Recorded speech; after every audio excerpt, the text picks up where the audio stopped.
When Malcolm Turnbull replaced Tony Abbott late last year, many felt that with a more progressive leader, more progressive policies would naturally follow. However, we've become a country that celebrates our Prime Minister attending Mardi Gras, yet we still lag behind more conservative countries such as Ireland and the USA when it comes to passing same-sex marriage legislation. Now that the issue is firmly on the table, the Australian government has decided to put it to a plebiscite. But here's why it's not all it's cracked up to be. A plebiscite is similar to a referendum, yet it has two distinct features. Firstly, it doesn't need the double majority that a referendum does, and secondly, it's not actually binding. When we reached out to the Prime Minister's office for comment, they said that when a decision is made, it will be respected by the government, the Parliament and the nation. However, some MPs such as Cory Bernardi and Erica Betts have indicated that they will vote no matter what the result. So why then does Malcolm Turnbull feel that this $500 million plebiscite is the right way to go about changing the Marriage Act? We asked Lane Sainty, the LGBTQI reporter at BuzzFeed Australia. I don't think we've actually seen from Abbott and particularly from Turnbull now a clear vision of why same-sex marriage requires a nationwide vote and other legislation does not.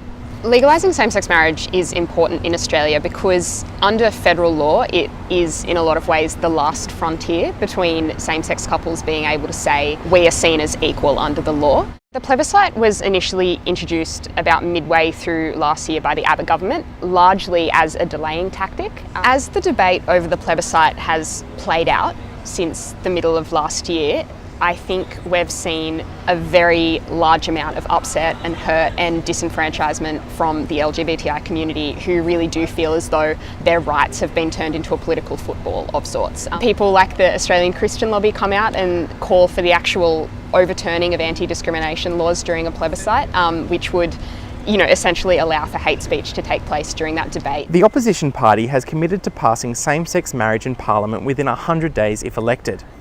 We spoke to the member for Greenlaw, Anthony Albanese, about why he believes it is the government's responsibility to pass this bill just like all others. See, I'd just like to ask you, why is same-sex marriage so important for Australia? It's important that we catch up with the rest of the world. This is completely politics getting in the way of social change. Why he has compromised his own principles so much that he's prepared to support this, that he must know will have real consequences for real people. We've offered the government to fast track it. We don't need lots of speakers. We could do it, frankly, in a day. We know Malcolm Turnbull is a strong supporter of same-sex marriage. However, this plebiscite is an attempt to appease the right wing of his party. At the end of the day, it's going to cost over $500 million, and that just seems absurd when we already know what the answer is going to be. So Malcolm Turnbull, the ball's in your court. Stop using the rights of the LGBTI community as a political play and hurry up and pass it through Parliament. Be the progressive Prime Minister we want you to be. If a conscience vote was to be held in Parliament today, do you think there would be enough numbers for same-sex marriage equality to pass? I know there is.